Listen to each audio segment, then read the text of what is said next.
that was unlawful. Now, the city and a number of legal firms interpreted that decision as meaning that it would be a breach of fiduciary duties to have regard to environmental, social and governance issues. So the task I was given, and I was left to come to the decision myself, was to look at fiduciary duties over about 9 different jurisdictions, obviously in Europe, in Asia, in the United States. And the consistent finding was that there was no legal bar on having regard to environmental, social and governance issues, provided they were done in and we can discuss this in some detail, there was some financial nexus between those considerations and the duty of the pension fund or the asset manager or the asset owner to provide for the beneficiaries of the pension fund. So that was not a very popular report. And I was challenged by a number of law firms, by a number of politicians, and particularly by people in the city who didn't want this to happen. They were more wedded to the Friedmanite view that the duty of a company and the duty of an investor in pension fund was to short-term financial return. And the problem with that, of course, is that means that you can exclude things like climate change, you can exclude things like child labour, supply chains, good governance, etc. And the importance of the Freshfields Report, and this formed the basis of the foundation of the United Nations Principles of Responsible Investment. The importance of that was it said this was lawful, and having the Freshfields name behind the report was very important, because I had been a legal academic for a number of years when I was young, and if it'd been the Paul Watchman report, they might have been able to dismiss it. But given it was one of the magic circle firms who were saying this, and I had a great deal of support and some opposition from within my own firm about doing this work, but the importance of it was it provided the spine or the bedrock for companies who wish to have regard to wider considerations to do so. And that was followed up a number of years later by a subsequent report that we did to help draft mandates so that pension funds and investors could instruct their asset managers to go out and perform their duties according to an ESG matrix or brief. And the difficulty there, and as we might get on to discuss this, is that although we've provided a legal framework, it's a bit like the question of gender equality. The Equal Pay Act was a 1970 piece of UK legislation, and it didn't automatically or within a short time period, and it still hasn't delivered gender equality in the UK. So it's there. It has given a firm platform for investment in ESG, but it was not something that was welcome at the time. And there is still some resistance, particularly in the United States, particularly in the Department of Labour, in how you balance the fiduciary duty to be prudent, make a good financial return against ESG. Now, this mainly depends on the time horizon you look at things. And I was once asked with a number of other participants in a conference what time horizon I thought was right. Now, the Church of England had said the second coming, and I said, no, it's more Buzz Lightyear, it's to infinity and beyond. So the idea that investment can be intergenerational or looked at over a longer period of time was quite critical. And then in 2014, the Law Commission in England and Wales came out with their own report, which adopted the Freshfields report and said that what we had said was legally right. So that provided further impetus. And we can now see as I've been discussing with Robert and others recently, we can see law firms throughout the world providing ESG services of various quality. But the importance is that law firms now are looking with their clients at things like carbon reduction, climate change, supply chains, value chains, child labour, and governance aspects. So there has been this movement. Now, some of you may want to discuss, is it greenwash or not? And I have got a view that there is some greenwashing going on out there, but the good outweighs the bad. So having said that, I would probably like to just open the floor to questions. Or if there's anything you think I should cover and I haven't covered, please let me know. I did want to ask you something. I mean, this might be a bit provocative, but someone asked Barack Obama, was your presidency, did you lay the groundwork for Donald Trump? And if you look at the so-called $40 trillion, which claims to be going into ESG, yeah. At the same time, we see the pileup of problems around the world only getting larger. Did your Freshfields report lay the groundwork for ESG being a death march in the wrong direction? Yeah, it's an interesting idea. People have a very, very different idea of what ESG is, and they misuse the term quite broadly. And I think I have to accept some responsibility.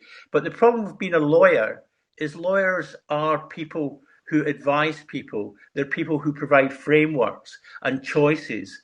And the fact that we provided a choice that wasn't there, and some people have pretended to make that choice, or they have not thought through things. I remember an asset manager telling me that he, after the 2010 report, had received lots of mandates from his clients, pension funds and others, saying, you must do ESG, you must report on as ESG. He said two things. One, once they had it in the report, they ticked the box. We have it, we are ESG. They never asked him to go and visit any of the major companies that they had invested in. So they were still investing in fossil fuel companies, and they never asked them, the pension fund trustees never asked them to explain, or the managers never asked them to explain how he'd done it and what he did it. So yes, I accept the fact that I provided a way in which people can address a problem in the wrong way. And I think there's a lot of that going on. I recently heard something. We have our equivalent of Obama over here. He's a guy called Chuka Umunna. I don't know if you've come across him in your travels. No. But he was a Labour politician until quite recently. And he was on a webinar some weeks ago. And he said what he hates most, and I've never liked the guy, but I warned him here. He said, what I hate most is that the people who told me 10, 15 years ago that all this ESG stuff was crap and couldn't be taken into account, etc., are the people who are now hosting upmarket dinners at Davos and telling everyone what a great ESG fund they are and you must invest in us.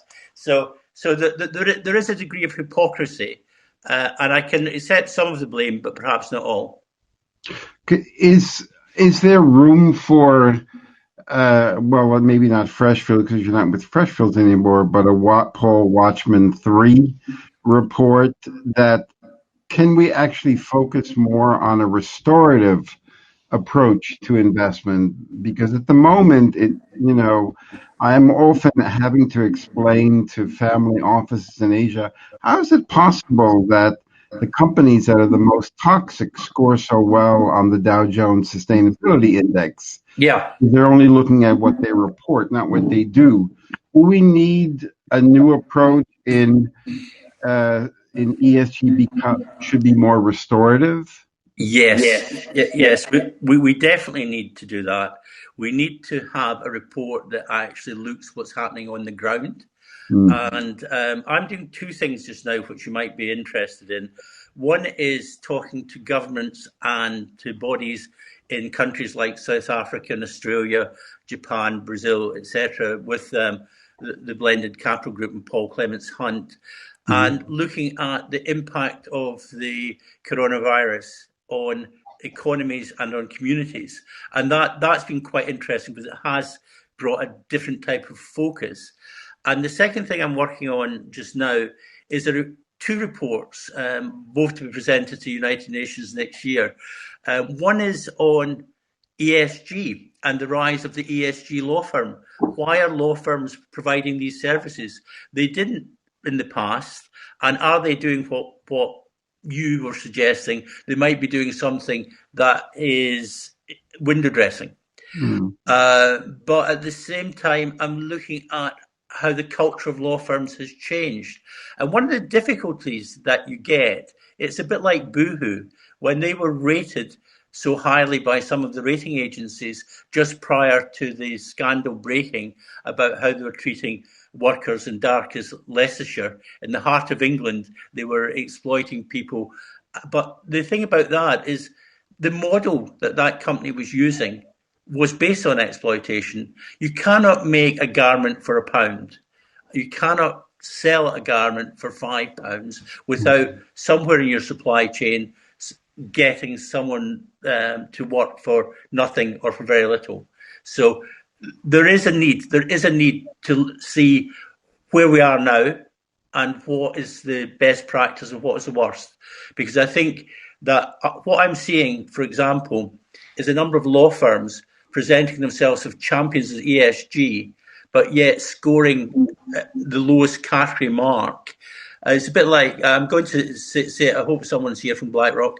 It's a bit like BlackRock, who say a lot of things, but when it comes to ratings, and people drill down a bit, like ShareAction did with the 75 asset managers, what they found was there was perhaps an exaggeration or an explanation required as to why you're saying this but doing that. So yes, I think there's a need for a different type of report, one that does drill down and looks closely at what's happening. But after all of these years, because I'm sure when you did the report, a lot of your lawyer friends or colleagues or enemies weren't really taking it that seriously. But now I have never met so many recovering investment bankers, private bankers, corporate bankers, lawyers who all are looking desperately to write hours because ESG heard. So it's nice to be the flavor of the month, but don't you get tired of the people that all want to be partly pregnant? Yes, I do. It's worse than that. I was looking at one of the largest law firms in the world the other day, and I was looking at their business and human rights group, and that mostly consisted of retread tobacco lawyers or tobacco litigators, and these were not the people who were acting for the victims. No, these were people who had spent their life acting for tobacco companies and running and still running through the same stuff about advertisements, etc. So there does seem to be this. They're very thick-skinned, I think, because I think I would find it difficult to present myself as a human rights lawyer if I spent my life working for a certain type of client where there's an exploitation. And I think one of the interesting arguments that's coming out is, do lawyers have a morality? Do they have ethics? There's a famous Woody Allen scene from Play It Again, Sam, when a New York lawyer phones up his secretary to tell her, it's before mobile phones, that he'd be in this number for so long and then he'd be in that number, etc. And he's talking to a young couple, and he says to the young couple who asks what he did, he said, "Oh, I'm a lawyer with a very important white shoe Manhattan law firm." And they said, yeah. And so he started to explain things to them, and they said, "But that's not ethical." He said, "Well, if you don't like those ethics, I've got others. And there's a question: should law firms be signing up to things like the Paris Agreement, signing up to carbon reduction at the same time as acting for clients who are building new coal-fired power stations in India or China? There are a lot of difficult issues round about lawyering and also about investment, because, as you say, there are people who are now presenting themselves, and they seem to have had a Damascus conversion that would make even St. Paul look slightly unambitious. So, yeah, I do get this, but I'm told by people wiser than me that even if they are just changing a little, that's a good thing. You know, even if it's skin deep, it's still skin deep. It's not as it was in the past. I mean, when you get people saying that Friedman's dead, that it's about a different repurposing of companies and finance houses, etc. And one of the other things which I did, which you may not know about, Robert, but when I was attached to the LSE, we had a project, a conduct cost project, and that was after the financial collapse.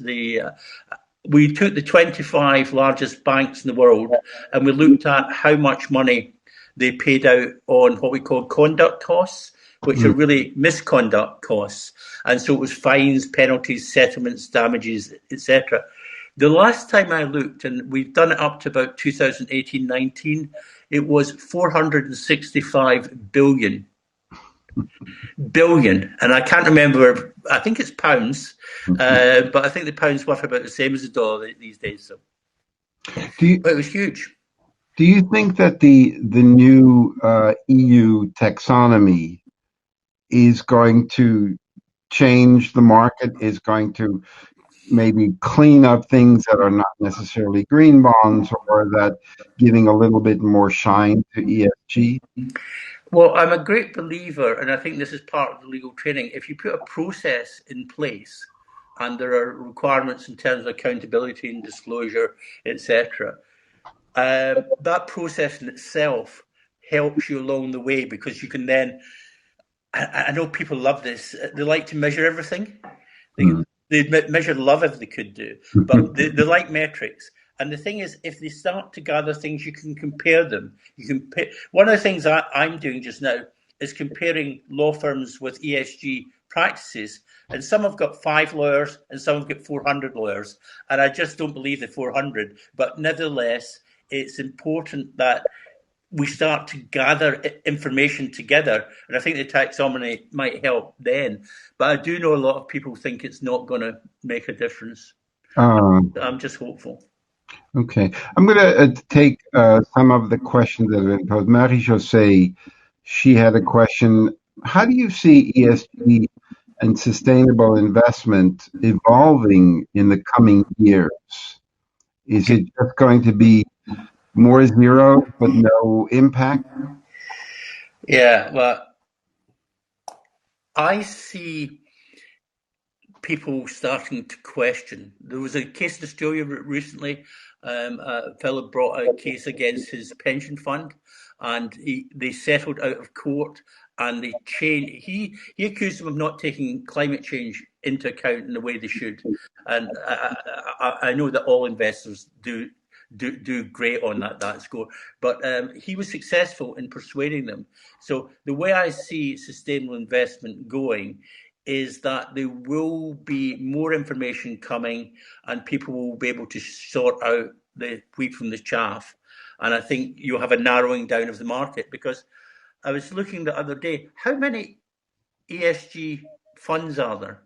I mean, it seems to go up by 20 every day, or, you know, I just looked and someone else has done it. So I think with that information, I think sustainable finance will have an impact, but it's going to take 10, 15, 20 years. These are not short-term things. I mean, I wrote the Freshfields Report in 2004, 2005, and now people are saying, oh, yes, that's right, you were right, sort of 15 years on. It was a hard grind, and to tell you the truth, it it was more courageous than I think I had the courage to do. But I knew that the law was right, and I had a really great team of people round about me who have now gone on to great things in their particular fields. And it was a team effort. It was I didn't know the law in 9 jurisdictions, and I had someone asked me, when you recruit people for your team, Paul, do you have to be a woman or gay or coloured, or what do you do? I said, no, I just pick people who are the best. I find quirky, people who are just interesting, and it just so happens that that group tended to be the more interesting. I used to have a team of Australian women, and they were like the Valkyries, and they were very good. And some of the lawyers in the city who remember that time always ask me what happened to them, and I said, well, one's heading up Amazon, and one's doing this, one's a politician in the Ukraine. It's great to see people move on, and it's the same in this business. You'll have seen people who you met 20 years ago who have developed in an interesting way, and you'll have seen some people who've developed in perhaps a way you hadn't totally expected. But it's like all these things. I was talking to someone the other day about bullying and harassment in law firms, and they said to me, "Oh, that was the 90s. That doesn't go on now," except for the fact that the complaints have doubled in the last year. So there's always this mismatch between your aspirations and what's delivered. But we are on this road, and I think we continue on it. No, I do agree, because I do keep in touch with a lot of people, and people who were interns who were taking notes at TBLI 20 some odd years ago, went on to create the PRI, or are now head of global ability for Citibank. So it is true that you do have an influence on that.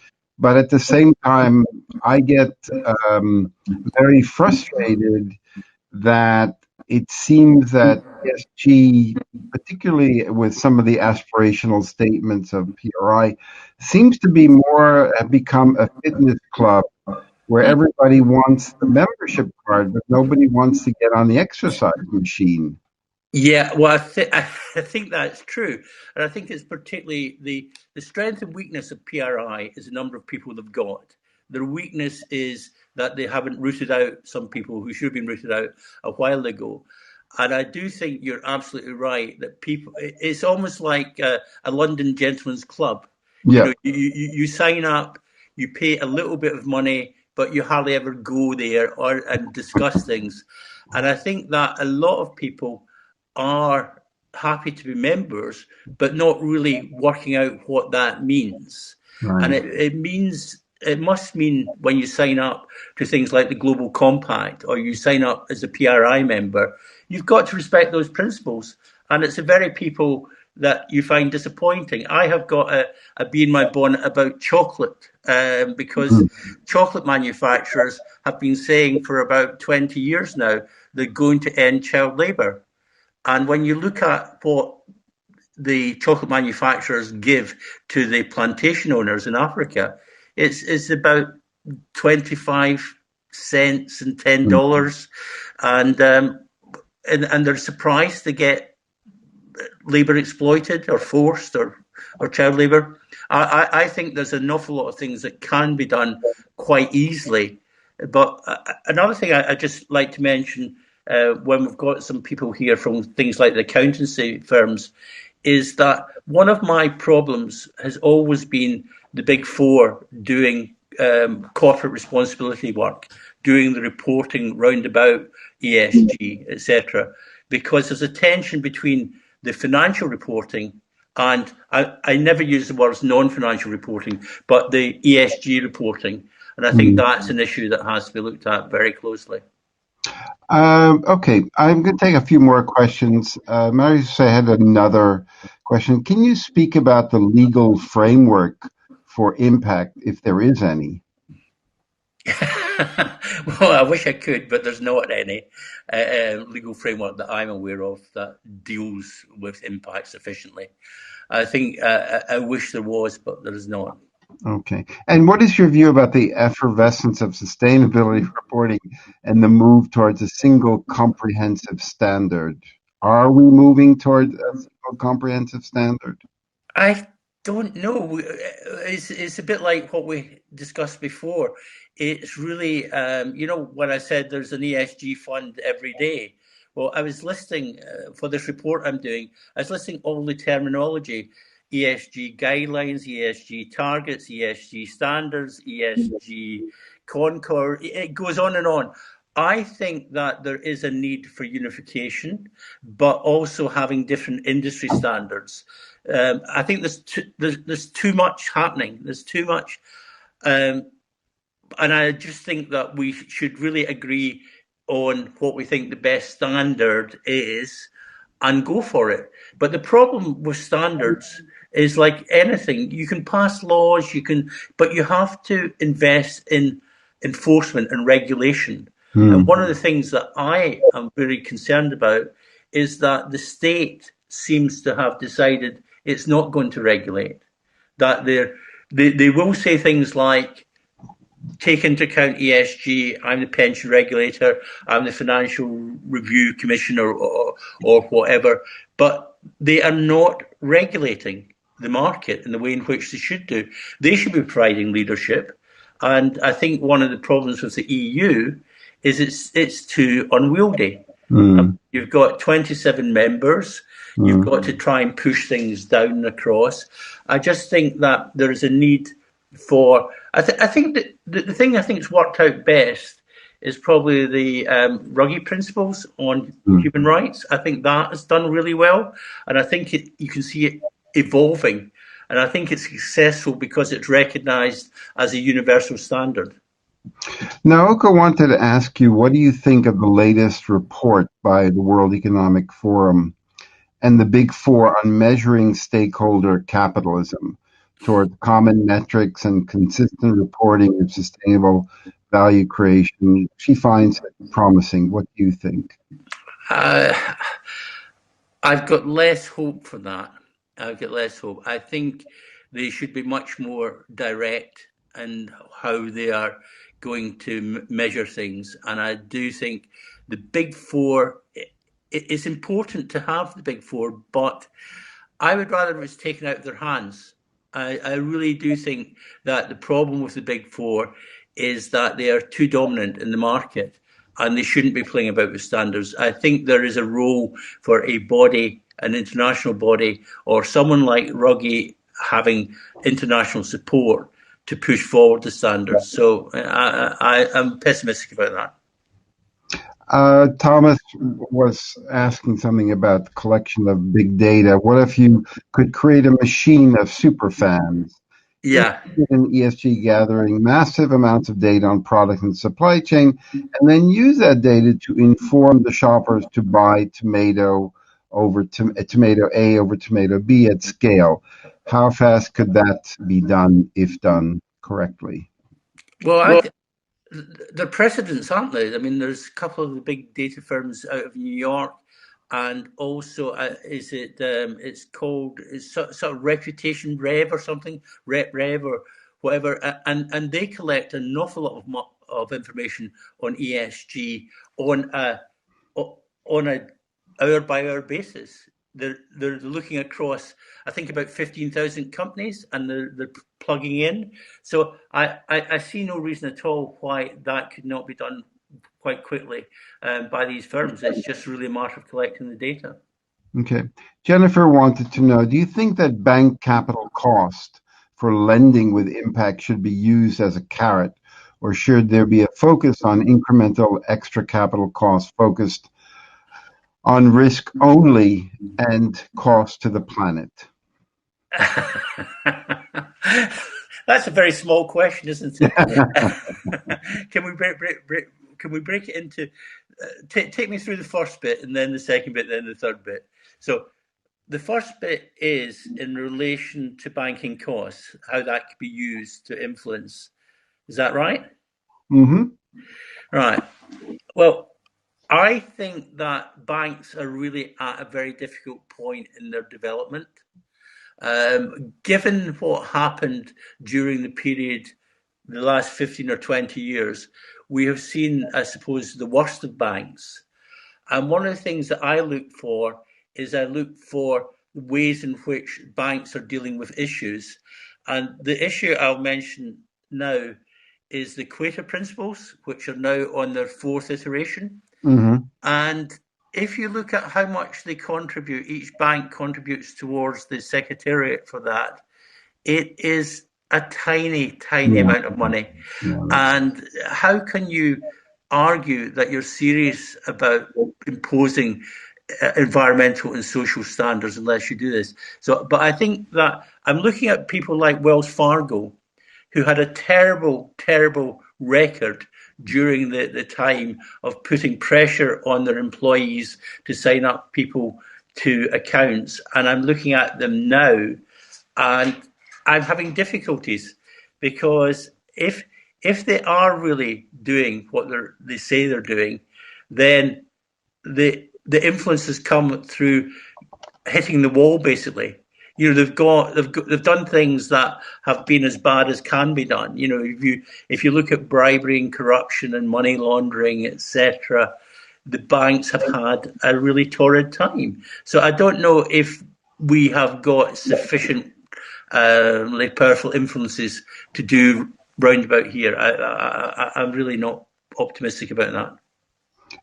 Then the other part, should we use carrot, or should they focus on incremental extra capital costs focused on risk only and cost to the planet? I don't know how you do that. I'm really not sure. You could have a risk matrix, but let's examine that a bit in terms of could we have a sort of project that we could think about? Can someone suggest a project that would meet that criteria where the bank might be influenced by the risk to the planet?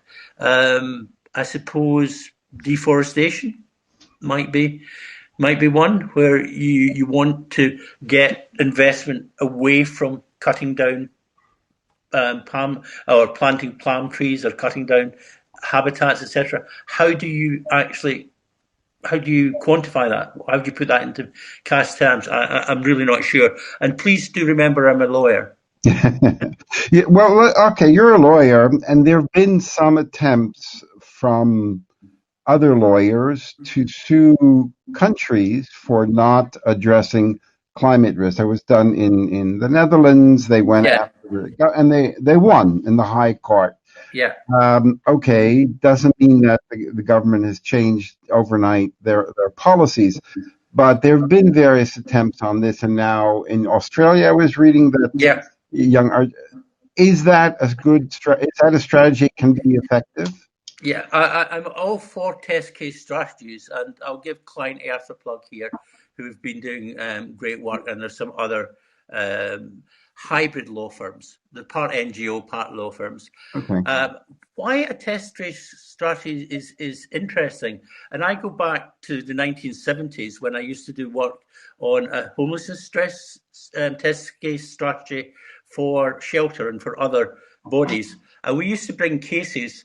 And we didn't care if we won or lost, because the reason we didn't care so much is if we lose in a court, we can then say it's a political question and the politicians can't duck it.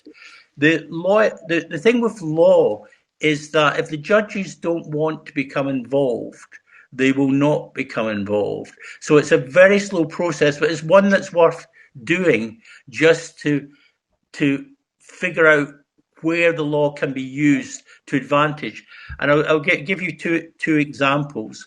One is prorogation by Boris Johnson, when he decided he'd have a longer time of Parliament being up, so he wasn't pressurised by annoying things like democratic values, etc. That case could have gone either way, but the Supreme Court in the UK decided that they were going to intervene. Now, in America, I know there's a lot of cases coming against people like ExxonMobil, coming in relation to, it's a new development. Rather than seeking damages for fishermen who are find that they can no longer fish in a river because of oil pollution, what they're doing, and this is quite skillful, is they're looking at disclosure and disclosure requirements. And that's where I actually see a difference, because if you can get a disclosure requirement in a stock exchange and then the company doesn't disclose, then through the procedural thing, you can get progress. But the progress is not going to help the person who is damaged or whose livelihood is damaged. It's going to be more a long-term strategy. And I think it's worth having that, but you have to run that strategy on the belief that it is a long-term strategy. I mean, there's Columbia Law School and there's the LSE, and they both keep records of what we call climate change litigation. And the one in Australia, which was settled, and the one in Holland, which was where there was a win, these are only 2 or 3 successful cases over a 20-year period. But the thing is, there's more cases coming forward. There's a lot more cases coming forward. And as the issues come forward, we either win, in which case we've got a legal precedent that's useful, or we lose and then we go back to Parliament or through the the political process. So I'm all for test case strategies. And I think it's very important that you get the right lawyers.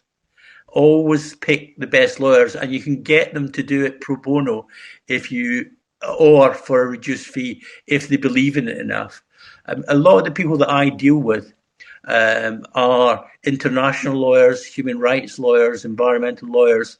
If you wanted to make money, these are not the areas to go into. These are not the areas where you're going to be a £3 million partner in a magic circle firm. It's really not going to happen. Somebody wanted to know, with no standards for measuring ESG compliance, how do you compare funds using a standard metric and the compliance thereof? Well, without the standards, it is very, very difficult. I mean, it is very broad brush, but I think that people are making an attempt to do it. And I think tables are really important. I remember many years ago, one of the largest asset managers in the world threatened to sue me over a table that we produced for one of my NGOs, which had them rated at the bottom in terms of ESG and transparency. And they're still at the bottom, but they stopped trying to sue me because I told them it'd be really good publicity. So holding people to standards is difficult when there's no standard that's agreed. But the thing is, because there is no standard, you also can turn that to your advantage. You don't have to accept that it has to be a low standard. You can actually say that the standard that should be met is this, and you can push for it. But what you have to find, I hate to say, is someone's financial interest to do that. For example, child labour in factories was stopped in Britain when the manufacturers of the larger mills realised that the smaller mills needed the child labour more than they did because it was cheap. And if they squeezed them out, then they would come forward.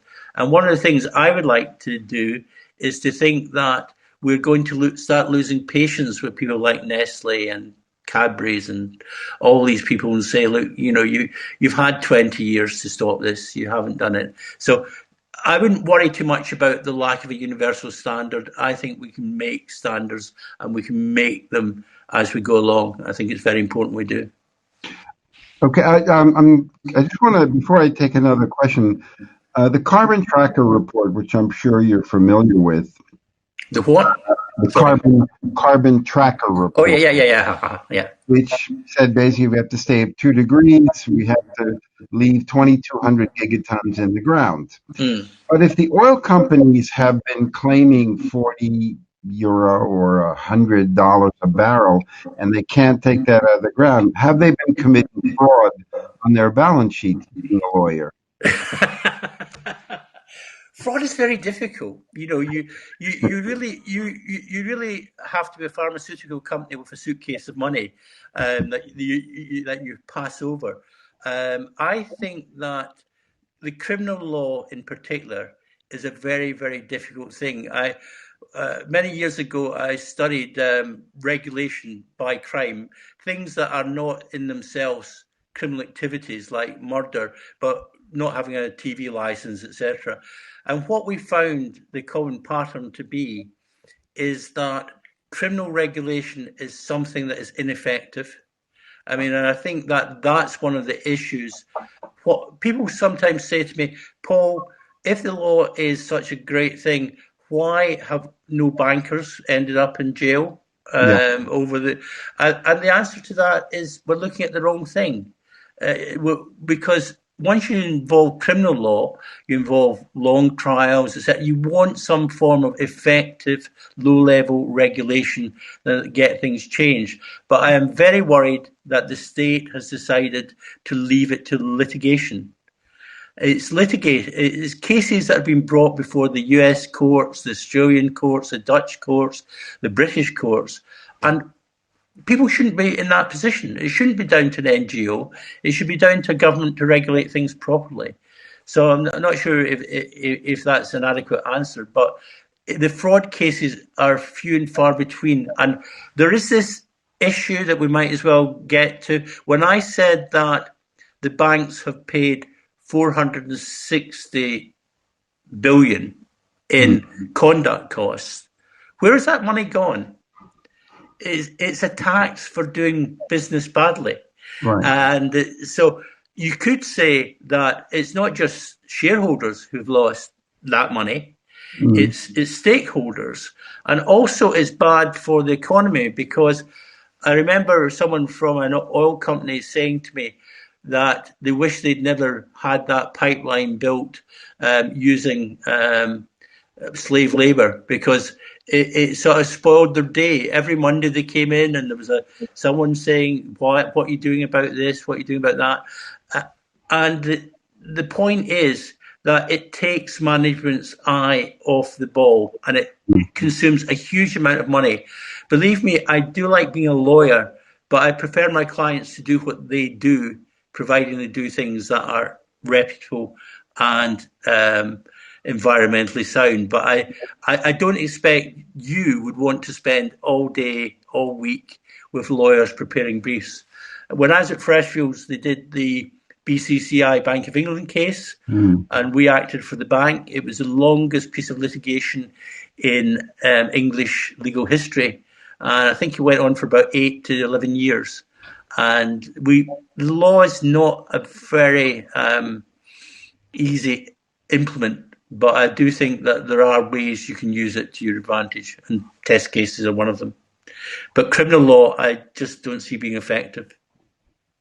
No, obviously, no one actually went to jail. I was remembering the hearings. Senator Levitt was asking a few people from Goldman Sachs who, in the email, they knew they were selling garbage, CEOs, and they were ensuring that it would fail. So I'm selling you a car with no brakes and hoping that you'll have an accident because I make money on that.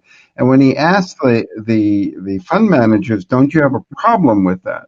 He said, we're market makers. So I understand they're not doing anything illegal.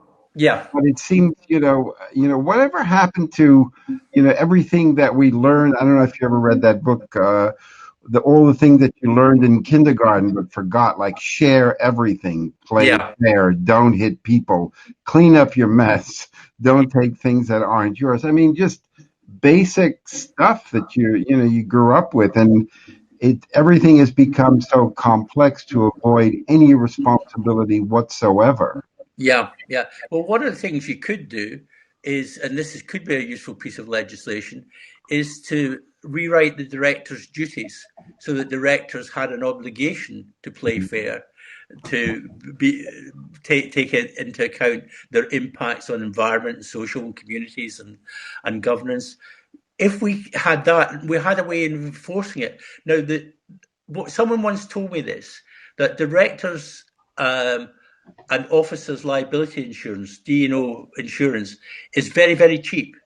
That's why directors don't have to read reports. That's why directors don't have to behave themselves, because they have the insurance companies who are willing to pay out, and it's a very competitive industry. So what we should do is we should have a system which isn't as easy to avoid legal responsibility. Okay. But we'll have to create the laws that we want them to abide by. Okay. Eamon had a couple of issues asking, so nothing has changed in your experience, sir. Just fancier terms, flavor of the day, marketing mask in public. I mean, BlackRock at the same time, biggest fossil fuel investor, biggest ESG advocate in terms of size. Now it's important to note that you can transition oil and gas. So everybody wants to be part of this membership club of ESG to show that they're doing something. But if you actually read what Larry Fink said, he didn't say we're going to take $7 trillion and allocate it to fix the climate issue. We're going to make money on climate risk. Yeah. It's not the same thing. Don't you get very upset when people wrap themselves in this with a grotesque body with a nice coat, thinking that they're skinny? Yes, I get very, very, very upset about it. But my wife keeps telling me I have to be more Christian, and for the Lord loves a sinner who repents.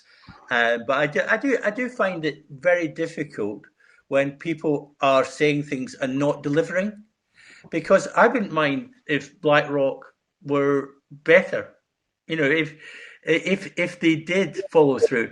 And I have to say that some of the discussion on repurposing of companies, I think, is useful to get out there, because I do remember that for many years that discussion wasn't happening. So it's the first stage. The first stage is to get people, even if they're saying it because they've got a new coat and they think they look great, but it's 3 sizes too small, etc. It doesn't really matter at this stage, because you have to accept that if you're going to change things, you have to build volume. You have to, and then you can start doing what I think is happening. And some of these funds are being held to account now. They're saying, okay, you said this. And this is what I get really angry about, is the fact that they should be given a chance. They should say, okay, how are you going to do it? And then pressure should be building that if they haven't done it by year 1, by year 2, by year 3.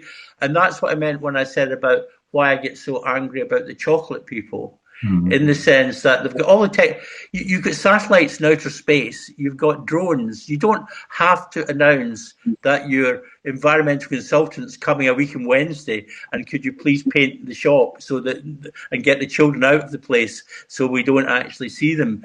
I think there's a lot of things we can do that would be really positive, and I think that would be one of them, is just hold these people to account. And I don't know why people aren't saying, what, show us, because you said correctly, rather than saying vague statements like we're going to deal with climate change, etc. Let's see what you actually are doing. You can invest in this, and I think the UN Sustainable Development Goals are very good. And I've had a recent chart, or I did a recent, not chat, a presentation to one of the development banks. And they were looking at what the role of lawyers should be. Now, someone has told me that lawyers are the second oldest profession in the world.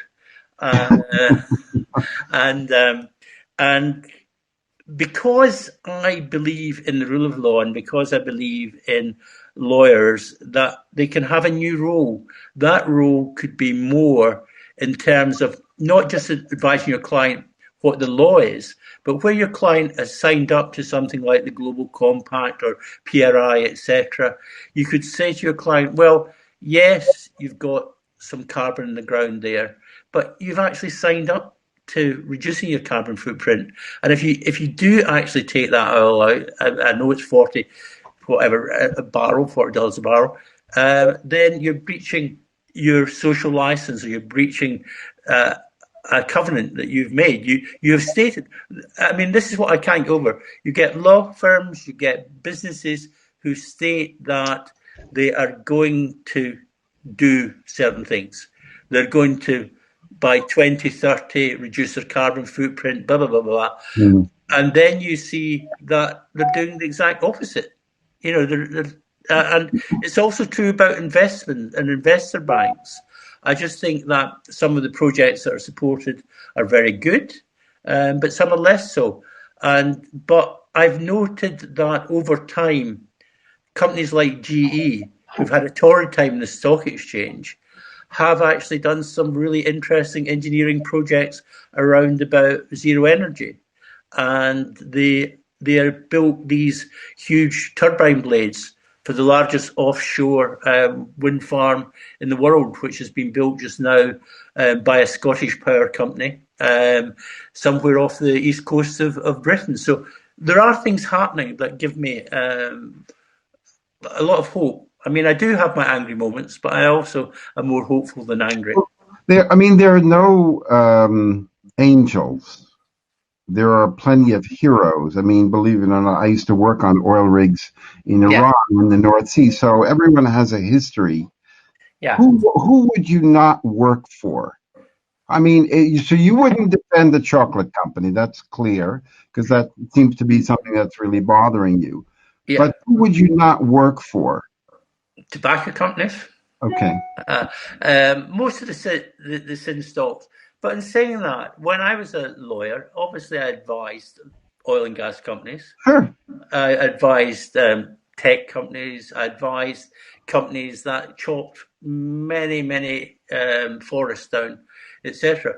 But in those days, my view, and I sometimes was allowed to go to conferences with sort of left-wing lawyers, or I mean, I'm sufficiently left-wing or socialist, if you like, but these were people from Friends of the Earth or Amnesty International or some of the groups, and they'd say, oh, Paul, you work for one of the Magic Circle firms, you're a partner there. How can you go to sleep at night because you advise these companies? And my reply in those days, which is not the same as my reply I'm going to give to you, my reply in those days was I could do more in a day because of my access to these companies to get them to change their policies and practices than someone throwing paint over an oil rig from a dinghy, that sort of thing. You know, it did seem to me that at the time we were doing that. I'm not sure anymore. And the reason I'm not sure is I've spent so long talking to companies and banks and institutions about change and what they have to do, and they always surprised me. There was a program on television many years ago called A Very Peculiar Practice, which was about someone at a university, and they couldn't believe that what happened in university. He was a scriptwriter or a novelist, and he was writing extreme plots. They said, no matter how I try and do it, the university always does something that I haven't thought of, and it's much worse. And having had clients over the years and thinking, I hadn't thought you'd do that. Really, you know, we discussed this. We know that's not what you do.